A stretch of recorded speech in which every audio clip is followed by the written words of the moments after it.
Assalamualaikum warahmatullahi wabarakatuh. Perkenalkan, nama saya Salsabila Awalia Jahara dengan NIM 2443031704. Di sini saya akan presentasi mengenai salah satu tokoh penting dalam sejarah, sastra, dan tasawuf di Nusantara, yaitu Hamzah Fansuri. Beliau dikenal sebagai pelopor sastra sufi dalam bahasa Melayu melalui karya-karya yang indah dan penuh makna spiritual. Hamzah tidak hanya menyampaikan pesan keagamaan tetapi juga merefleksikan ajaran-ajaran tasawuf yang dalam dengan gaya bahasa yang sangat khas. Kita akan menelusuri siapa beliau, bagaimana latar belakang kehidupannya, apa saja karya-karyanya, pemikiran dalam bidang tasawuf apa saja, serta kontroversi dan warisan yang ditinggalkan oleh beliau.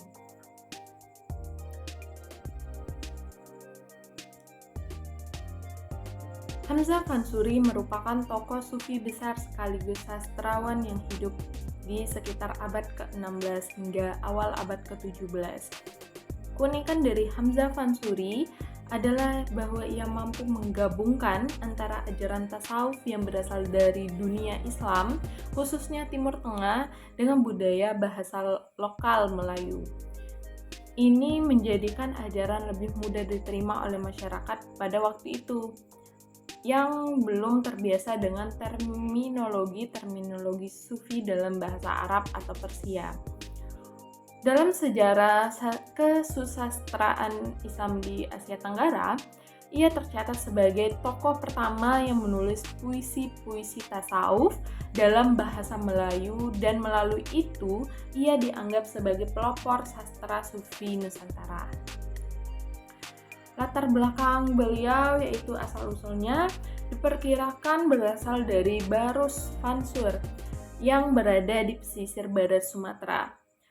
Perjalanan dan pengaruhnya, Hamzah dikenal sebagai seorang pengembara, lalu ia pernah mengunjungi berbagai tempat pusat peradaban Islam seperti Mekah, Baghdad, Persia, dan India. Dari tempat-tempat itu, ia banyak mempelajari ilmu tasawuf dan membawa pengaruh tersebut ke Nusantara. Barus atau Fansur adalah pelabuhan tua di Sumatera yang dikenal sebagai pusat perdagangan dan interaksi budaya sejak masa lampau. Dari sana, Hamzah melakukan perjalanan ke berbagai wilayah Islam termasuk kota-kota besar seperti Mekah dan Baghdad, yang pada waktu itu menjadi pusat pengembangan ilmu tasawuf. Perjalanan ini sangat penting karena ia tidak hanya menimba ilmu, tetapi juga mengalami transformasi spiritual yang sangat dalam, yang kemudian membentuk gaya dan isi dari karya-karyanya. Karya-karya utama beliau yang pertama yaitu syair-syair sufi, di mana menggunakan bentuk syair Melayu klasik, syarat akan simbol dan metafora mistik.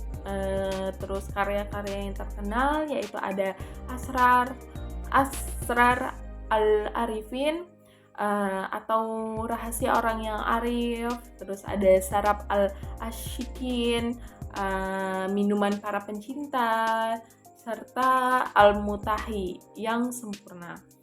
Prosa religiusnya yaitu selain puisi, Hamzah juga menulis dalam bentuk prosa.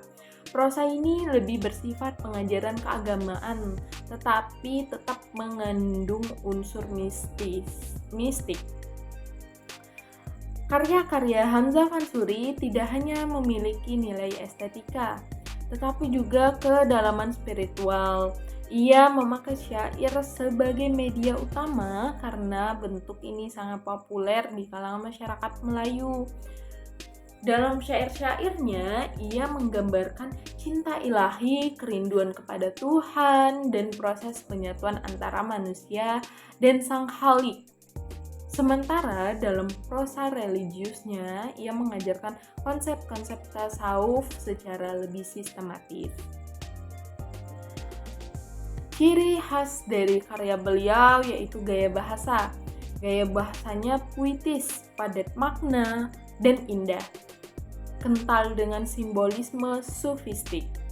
Tema dan ajarannya yaitu mengandung ajaran wahdatul wujud atau kesatuan wujud. Simbolisme sufi yang sering muncul yaitu anggur, lambang cinta ilahi yang memabukkan jiwa. Cermin yaitu simbol pencerminan diri dan Tuhan. Perjalanannya yaitu simbol proses spiritual manusia. Pengaruhnya yaitu dipengaruhi oleh tokoh sufi besar dari Andalusia yaitu Ibnu Arabi. Terus menggambarkan pencairan dan penyatuan manusia dengan Tuhan. Ajaran wahdatul wujud yang diusung oleh Hamzah Fansuri adalah konsep bahwa segala sesuatu adalah manifestasi dari wujud Tuhan. Ini adalah ajaran yang cukup kompleks dan filosofis, sehingga ia menyampaikannya melalui simbol-simbol puitis agar lebih bisa dicerna oleh masyarakat umum. Misalnya, ketika ia menulis tentang anggur, itu bukan anggur biasa, tapi lambang kenikmatan spiritual ketika seseorang mencintai Tuhan. Sedangkan simbol cermin digunakan untuk menggambarkan bahwa manusia adalah bayangan dari Tuhan, dan untuk mengenal Tuhan, manusia harus mengenal dirinya terlebih dahulu. Pemikiran tasawufnya. Pokok-pokok pemikiran beliau yaitu terinspirasi dari pemikiran Ibnu Arabi, menekankan bahwa perjalanan spiritual adalah proses penyatuan batin antara manusia dan Tuhan, menggambarkan Tuhan sebagai sumber segala wujud dan manusia sebagai cermin dari wujud itu. Bagi Hamzah, manusia bukan entitas terpisah dari Tuhan, tetapi bagian darinya dalam syair-syair proses mendekat kepada Tuhan yang sering digambarkan sebagai perjalanan seorang kekasih menuju sang kekasih. Ini sesuai dengan doktrin tasawuf bahwa Tuhan adalah tujuan akhir dari perjalanan spiritual. Seorang salik atau pencari harus melalui berbagai makamat atau tahapan dan ahwal keadaan spiritual untuk mencapai puncak penyatuan dengan Tuhan. Kontroversinya, sebelumnya ada penolakan ulama ortodoks di mana pemikirannya ditentang oleh ulama seperti Nuruddin Ar-Raniri. Ajaran wahdatul wujud dianggap menyimpang atau terlalu berani. Terus ada juga pelarangan dan pembakaran karya. Karya-karya beliau sempat dibakar dan dilarang beredar. Terus adanya pengakuan kembali. Kemudian hari, karya-karyanya diakui sebagai khazanah penting sastra dan pemikiran Islam Nusantara. Perbedaan pandangan ini adalah hal yang wajar dalam sejarah pemikiran Islam. Nuruddin Ar-Raniri adalah tokoh fikih yang lebih konservatif, dan ajaran Hamzah yang berbau filsafat dan mistik dianggap terlalu berani.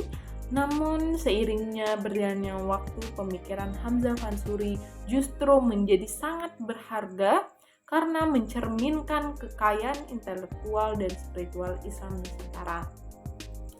Pengaruh dan warisan beliau.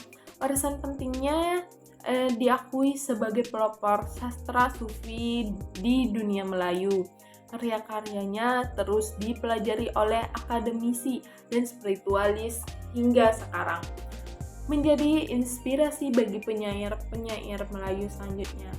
Terus nilai warisan menyatukan sastra, bahasa, dan spiritualitas, menjadi penghubung antara Islam Timur Tengah dan budaya lokal Melayu.